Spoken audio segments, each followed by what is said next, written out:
मनुष्य की जीविया दो तरह की होती है, लंबी और छोटी। लंबी जीभ को श्रवजीविया कहते हैं। कुछ लोगों की जीभ लंबी होने से वे उसे आसानी से नासिकाग्र पर लगा सकते हैं और खेचरी मुद्रा कर सकते हैं, मगर जिसकी जीभ छोटी होती है उससे तकलीफों का सामना करना पड़ता है। सबसे पहले उन्हें अपनी जीभ लंबी करनी पड़ती है और उसके लिए घर्षण व दोहन का सहारा लेना पड़ता है। जीभ नीचे की ओर से जिस नाड़ी से जुड़ी होती है उसे काटना पड़ता है।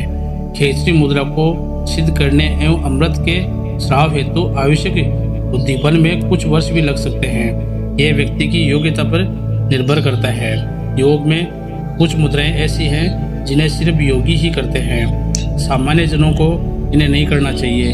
खेचरी मुद्रा साधकों के लिए मानी गई है और इसकी विधि इस प्रकार है। इसके लिए जीभ और तालू को जोड़ने वाले मांस तंतुओं को धीरे धीरे काटा जाता है, अर्थात एक दिन जो भर काट कर छोड़ दिया जाता है, फिर 3-4 दिन बाद थोड़ा सा और काट दिया जाता है।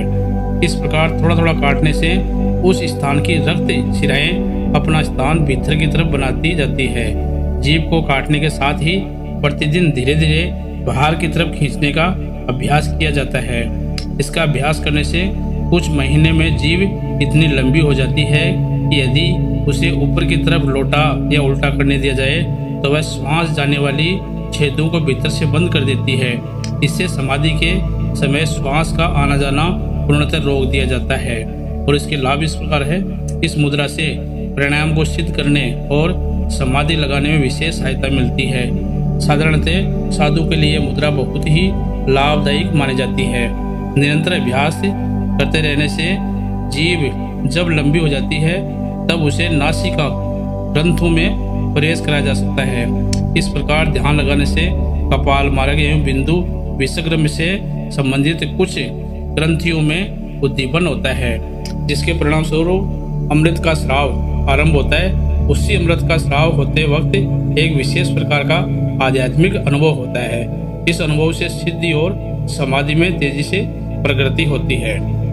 खेचरी मुद्रा एक उन्नत हठ योग अभ्यास है जिसमें जीभ को पीछे की ओर मोड़कर नरम तालू से ऊपर और नाक गुहा में पहुंचना होता है, जिससे उच्च चेतना और दिव्य जीवन प्रवाह को प्राप्त करने में मदद मिलती है।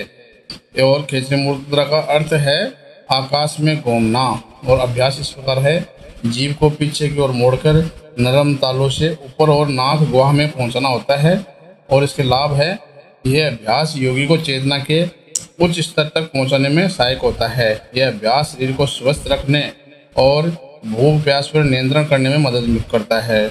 यह अभ्यास अंतःस्रावी ग्रंथि विशेष रूप से पिट्यूटरी और हाइपोथैलेमस के कार्य को उत्तेजित करता है और यह एक उन्नत अभ्यास है, इसलिए इसे किसी योग्य गुरु के मार्गदर्शन में ही करना चाहिए। जीभ के नीचे की झिल्ली फ्रेनुलम को धीरे धीरे फैलाना पड़ता है ताकि जीभ इतने पीछे और ऊपर तक पहुंच सके और इसके अन्य नाम है क्रूस ग्रंथों में इसे खेचरी मुद्रा के नाम से भी जाना जाता है और कोलबार्ग में खेचरी मुद्रा को प्रतीकात्मक रूप में गोमांस भक्षण कहते हैं और इसका श्लोक इस प्रकार है। कपाल कुहरे जीव्या रिष्टम विपरीतगा ध्यानम भूमध्यस्य च मुद्रा भवति खेचरी खेचरियो गतो योगी श्रियं श्रद्धादु स्वागतम प्रसन्दिव्ये पिबेत्र्यनित्यं सर्वव्याधि विनाशनम।